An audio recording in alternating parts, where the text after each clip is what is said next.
last week, and here, you know, he was really on his way, and Ron Stark makes the tackle. Ron Stark is one of those new breed of kickers who's a very fine athlete. I'm not saying they weren't in the past, but these are some quality athletes. He was a decathlon star. As you said, he can throw the ball. He throws right-handed, and he kicks left-footed.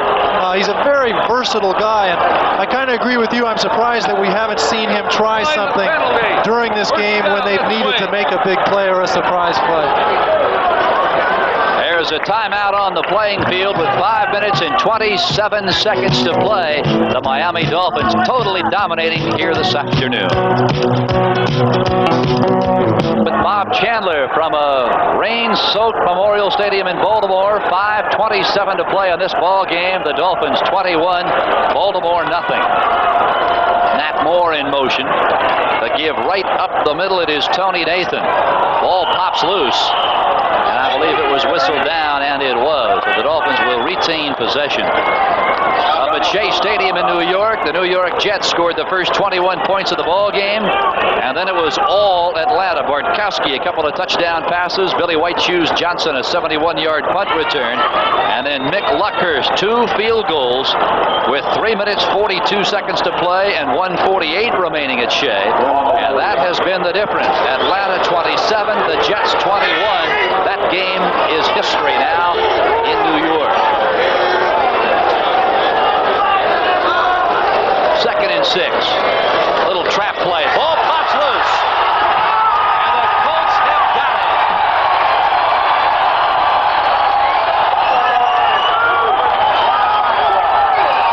Well, Phil, that's the thing they were worried about with David Overstreet. He's been fumbling, like I said earlier.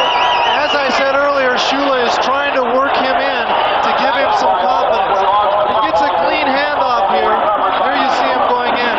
Marino had to stretch a little bit, but he has possession of the ball, just not protecting it as well as he should with both arms when he's running into heavy traffic like that. Well, credit Cliff Odom. What a hit he put on Overstreet, and it was Vernon Maxwell who fell on it.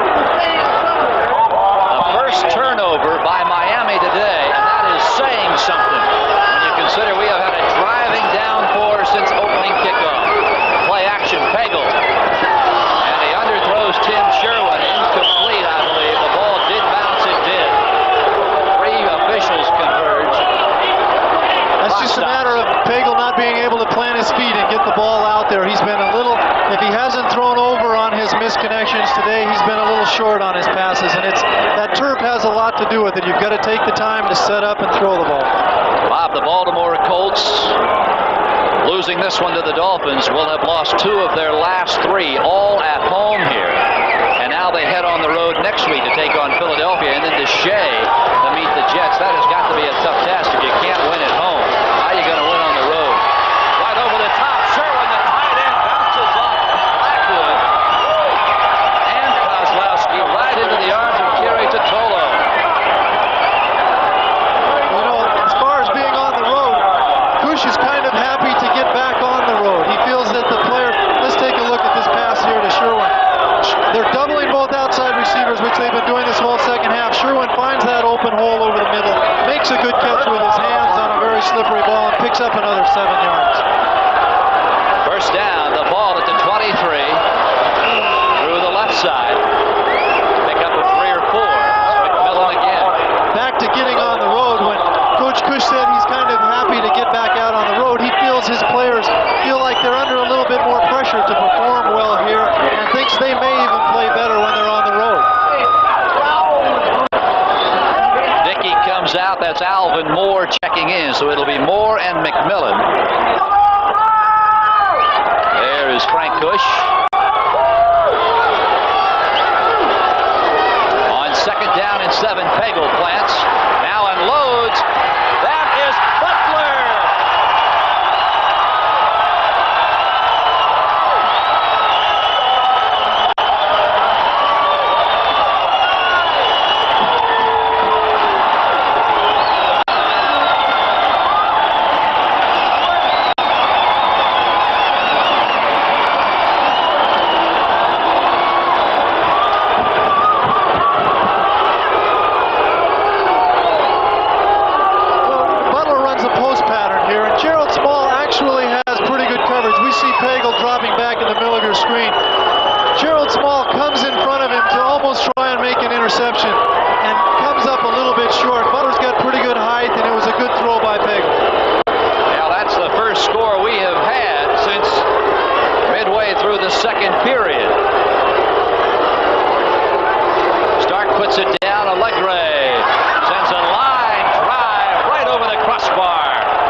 the Pittsburgh Steelers against the Seattle Seahawks from the Kingdome in Seattle.